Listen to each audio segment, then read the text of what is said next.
जय जोहार, जय छत्तीसगढ़ संगवारी हो। छत्तीसगढ़ महतारी लोक कला संस्था ग्राम धीरी भाठा आप मन के बीच चैत कुमार नवरात्रि पर्व माँ माता रानी के सुंदर भजन पारंपरिक पचरा गीत में आप मन के बीच प्रस्तुत करे बर जात है सुश्री संतोषी नेताम के सुमधुर आवाज में।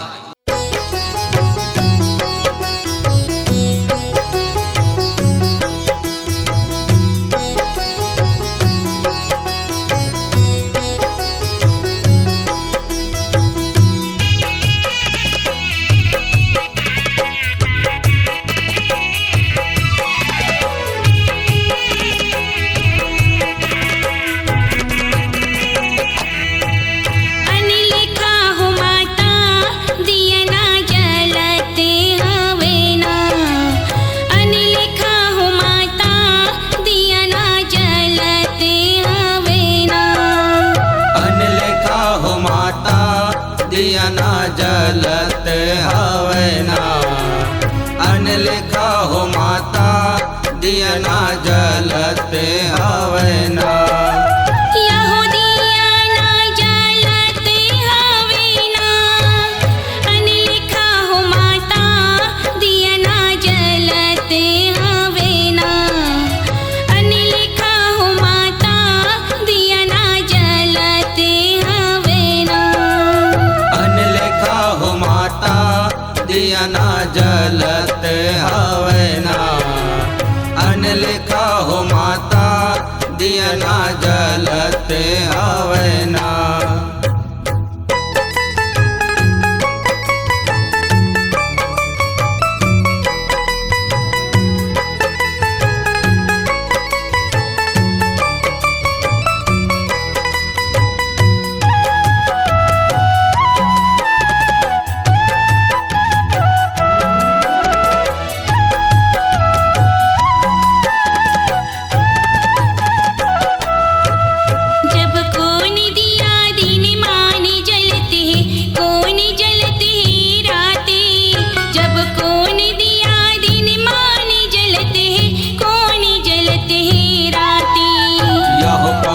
जलत है राते भवानी मोर कौन जलत है राते कौन दिया दिन मान जलत है कौन जलत है राते।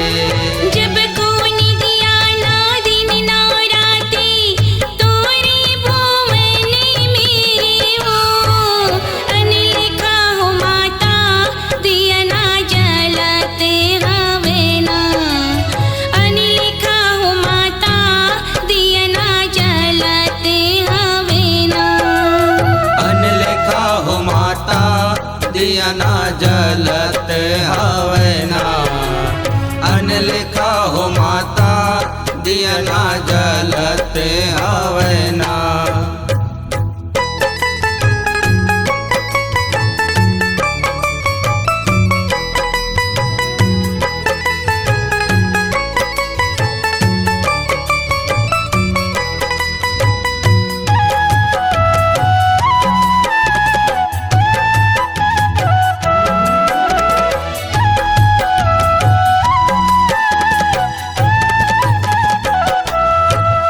जब सूरज दिया दिन माने जलते हैं चंद जलते हैं राते जब सूरज दिया दिन माने जलते हैं चंद जलते हैं राते। यह चंद जलत है राते भवानी मोर चंद जलत है राते सूरज दिया दिन मान जलत है चंद जलत है राते।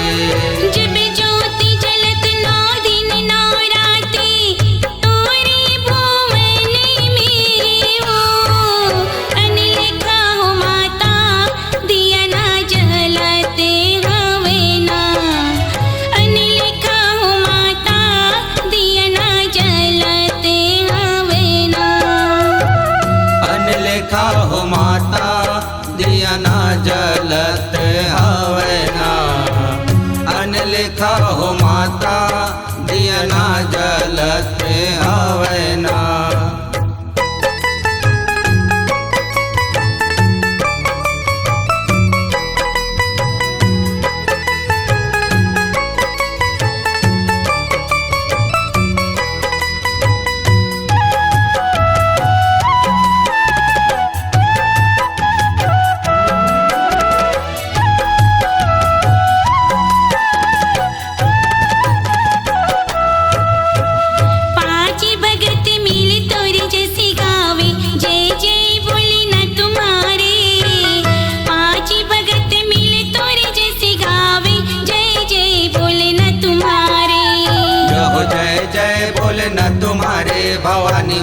जय जय बोले न तुम्हारे।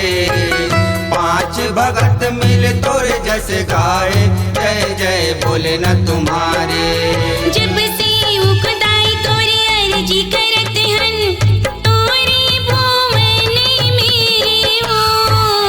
अनलेखा हो माता दिया ना जलत हवे ना। अनलेखा हो माता दिया ना जलत हवे ना। अनलेखा हो माता दिया ना जलत हवे ना। अनलेखा हो माता दिया ना जलत हवे ना। यहो दिया ना जलत हवे ना। अनलेखा हो माता दिया ना जलत हवे ना। अनलेखा हो माता दिया ना जलत हवे ना। अनलेखा हो माता दिया ना जलत हवे ना। अनलेखा हो माता दिया ना जलत हवे ना। अनलेखा हो माता दिया ना जलत हवे ना। अनलेखा हो माता दिया ना जलत हवे ना। अनलेखा हो माता दिया ना जलत हवे ना। अनलेखा हो माता दिया ना जलत हवे ना।